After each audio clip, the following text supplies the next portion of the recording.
বিহারের পর এবার এ রাজ্যে এসআইআর এর পালা। রাজ্যে এসেছে নির্বাচন কমিশনের বিশেষ টিমও। আর এই পরিস্থিতিতে প্রশ্ন একটাই, ভোটমুখী পশ্চিমবঙ্গে কবে থেকে শুরু হতে চলেছে এসআইআর? সূত্রের খবর, দফায় দফায় বৈঠকে জাতীয় নির্বাচন কমিশনের প্রতিনিধিরা। তারা কি কি জানতে চেয়েছেন এবং কোথায় কোথায় সমস্যা হতে পারে বলে তারা একের পর এক বৈঠক করছেন, যাতে এসআইআর এর প্রস্তুতির বিষয়ে কোনো খামতি না থাকে। জানাবেন সরাসরি আমাদের সঙ্গে রয়েছেন আমাদের প্রতিনিধি রুমা পাল। রুমা, কোলাঘাটে একেবারে সকাল থেকে দফায় দফায় বৈঠক চলছে, ঠিক কোন কোন বিষয়ের উপর গুরুত্ব দিচ্ছেন আধিকারিকরা? দেখো, প্রথম দফায় যে বৈঠক রয়েছে সে প্রায় 1.5-2 ঘন্টা হতে চললো। এই বৈঠক শুরু হয়েছে। প্রথম দফায় ডিএম, এডিএম, এইআরওরা রয়েছেন এবং অবশ্যই হায়ার অফিসিয়ালসরা রয়েছে এবং সেক্ষেত্রে সবথেকে বড় গুরুত্ব দেওয়া হচ্ছে পূর্ব মেদিনীপুর, ঝাড়গ্রাম এবং বাঁকুড়া, এই 3টি জেলাকে নিয়ে এই বৈঠক হচ্ছে। এবং জানিয়ে রাখি যে এই বৈঠকের পর কিন্তু আরেকটি বৈঠক রয়েছে, সেটা কিন্তু বিএলওদের নিয়ে বৈঠক রয়েছে। একবার ছবিটা দেখিয়ে দেবো। দেখো, বিএলওরা কিন্তু অপেক্ষা করছেন এবং এই বৈঠক যখন প্রথম ধাপের বৈঠক শেষ হবে তারপর কিন্তু বিএলওরা ভেতরে প্রবেশ করবেন, তাদেরকে নিয়ে আলাদা করে বৈঠক।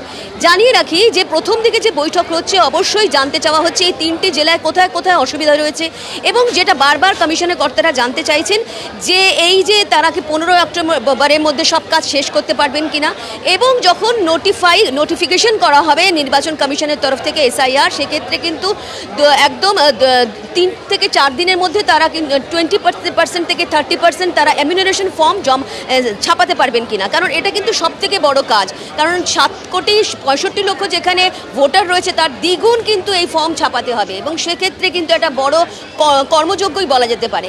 অন্যদিকে আরও একটা বিষয়, বিএলওদের কথা বলে রাখি। দেখো, পূর্ব মেদিনীপুর এটা নিয়ে কিন্তু বিস্তর অভিযোগ এসেছিল এর আগে এবং ইআরওদের নিয়ে অভিযোগ এসেছিল, এই নিয়ে শাস্তিরও কিন্তু খাড়া ঝুলেছে। এবং সেক্ষেত্রে আরও একটা বিষয় বলে রাখি, বিএলওদের ক্ষেত্রে কিন্তু সবসময় নির্বাচন কমিশন বলছে যে তারা হচ্ছে আসল কাণ্ডারি। তারা যাচ্ছেন একদম গ্রাসরুট লেভেলে যাচ্ছেন, মানুষের সাথে মিট করছেন, কে আসল ভোটার তারা কিন্তু সেটা অবশ্যই নথিভুক্ত করছেন। তাদের কাজ কিন্তু অত্যন্ত বেশি এবং তাদের কিন্তু একদম বিএলও অ্যাপ ব্যবহার করতে হবে এবং অনেকগুলো মডিউল কিন্তু তাদের কাছে আসবে।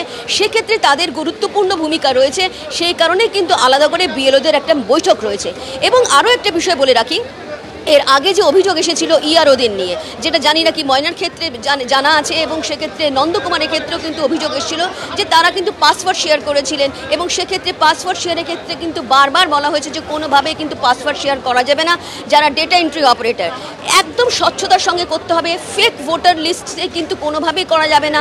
যারা জাল নথি দিচ্ছেন সেক্ষেত্রে ভোটার তালিকা তাদের নাম তোলা যাবে না। এই নিয়েও বিস্তর অভিযোগ ছিল, সেই অভিযোগ যাতে আর না আসে এবং স্বচ্ছতার সঙ্গে যাতে এই ভোটার লিস্টে যারা জেনুইন ভোটার রয়েছে, যারা একদম প্রকৃতপক্ষেই ভোটার রয়েছেন, তাদের যাতে নাম থাকে। আরও একটা বিষয় বলে রাখি, বাঁকুড়ার ক্ষেত্রে কিন্তু একটা সমস্যা দেখা দিয়েছে, যেটা হচ্ছে 2002 থেকে যে লিস্ট ছিল ভোটার লিস্ট, 2025 পর্যন্ত যে ভোটার লিস্ট দেখা যাচ্ছে সেক্ষেত্রে নামের কিন্তু বিস্তর ফারাক রয়েছে, অর্থাৎ অনেক নামই পাওয়া যাচ্ছে না। সেটা কিভাবে ওভারকাম করা যাবে সেই নিয়ে আলোচনা হবে।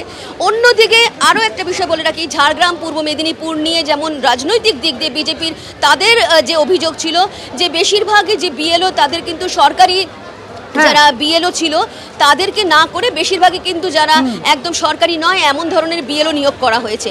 সেই অভিযোগ কিন্তু নির্বাচন কমিশনের কাছে এসেছিল।